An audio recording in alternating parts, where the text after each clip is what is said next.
Assalamualaikum warahmatullahi wabarakatuh. Perkenalkan, nama saya Alifia Rahmawati dari kelas 11 MIPA 1, absen 1.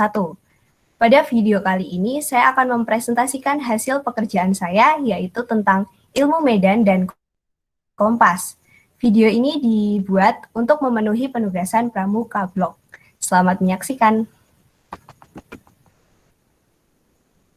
Yang pertama, kita akan membahas ilmu medan.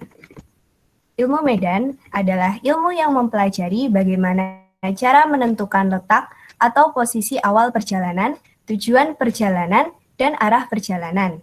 Ilmu ini berguna bagi seseorang yang berkegiatan di alam terbuka dan untuk menentukan letak suatu objek atau benda dalam peta. Peralatan yang dibutuhkan adalah peta dan kompas sebagai alat utama, dan busur, protractor, dan lainnya sebagai alat bantu.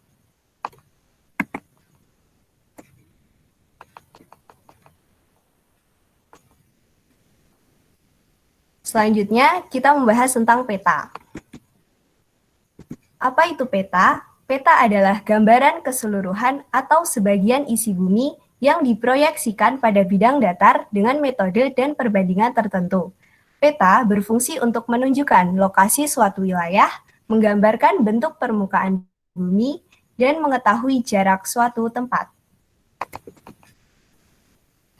Nah, berikut ini adalah komponen peta. Ada judul, inset, penunjuk arah, simbol, legenda, sumber peta, tahun pembuatan, garis tepi, gratikul, skala, warna, dan tipe huruf. Penjelasannya yang pertama ada judul peta. Judul peta memuat informasi sesuai dengan isi peta. Biasanya diletakkan di tengah atas. Selanjutnya ada mata angin. Mata angin adalah pedoman arah pada peta. Lalu ada legenda. Legenda adalah keterangan tentang simbol-simbol yang tercantum di dalam peta.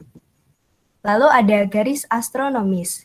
Garis astronomis adalah garis-garis hayal yang melingkari bumi baik secara vertikal maupun horizontal yang ditunjukkan dalam satuan derajat.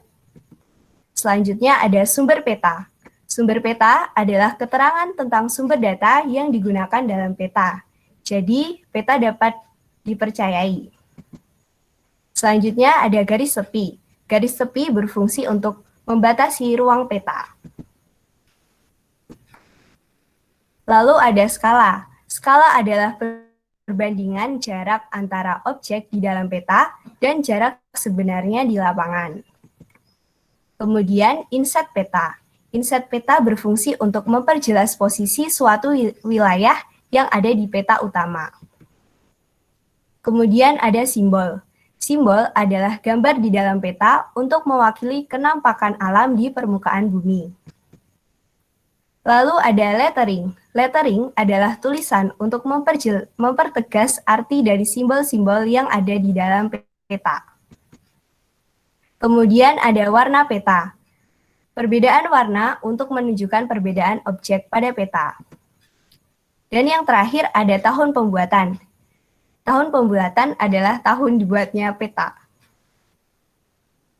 Lalu ada jenis-jenis peta. Jenis-jenis peta ada 4, yaitu yang pertama ada peta topografi. Peta topografi menyajikan proyeksi dari sebagian fisik bumi, umumnya menggunakan garis kontur. Yang kedua ada peta geografi. Peta geografi menyajikan gambaran seluruh permukaan fisik bumi. Yang ketiga ada peta teknik.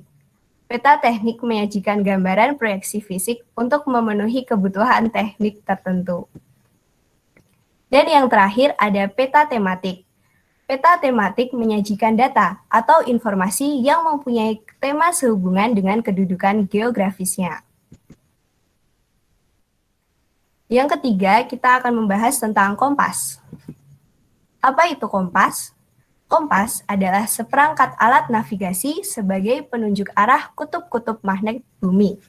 Jarum kompas selalu menunjuk ke arah utara atau utara magnetis. Umumnya, kompas memiliki 3 bagian utama, yaitu jarum magnet, skala lingkaran mendatar, dan bagian penyangga. Fungsi kompas ada 3. Yang pertama, mencari arah utara magnetis, lalu menentukan letak orientasi, dan yang terakhir adalah untuk mengukur besarnya sudut. Jenis kompas, ada kompas bidik alam atau bentangan alam sebenarnya, yang kemudian sudut tersebut dapat diproyeksikan pada peta. Yang kedua ada kompas silva. Nah, salah satu jenis kompas yang biasa dipakai dalam bidang topografi. Mempunyai protektor grafi. Kompas silva digunakan untuk membantu navigasi di daratan. Nah, berikut ini adalah bagian-bagian kompas bidik. Ada visir, dial, kaca pembesar, tutup dial, garis sasaran bidik, jarum penunjuk, dan tempat jari.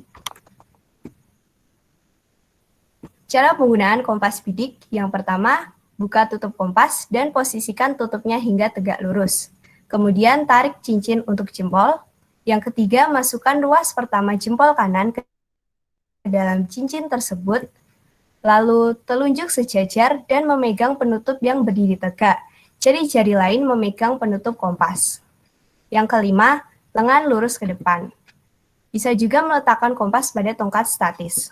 Kemudian, dekatkan kompas ke depan mata. Nah, untuk mencari tanda atau titik yang dijadikan patokan dalam membidik, pilih benda yang jauh tetapi jelas, terlihat, dan tidak terhalang. Hasil bidikan angkanya bisa dilihat pada kompas. Misalnya angka 40, maka disebut azimut 40 derajat. Yang kesembilan, gerakan menuju titik yang telah dibidik oleh kompas tadi. Dan yang terakhir, setelah sampai di titik yang dituju, kemudian bidik titik berikutnya, demikian seterusnya secara berulang. Jika diilustrasikan seperti ini.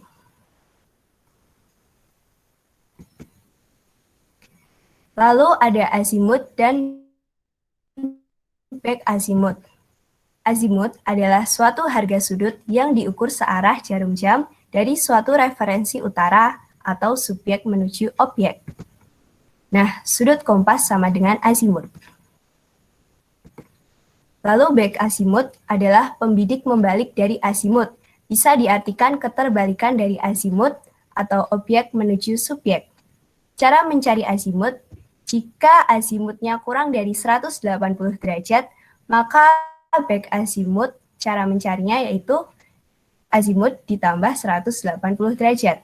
Nah, jika suatu azimut lebih dari atau sama dengan 180 derajat, maka back azimut, cara mencarinya azimut dikurangi 180 derajat. Ini dia contohnya. Jadi azimutnya 180, karena kurang dari 180, maka ditambah 180. Jadi 110 ditambah 180 sama dengan 290 derajat.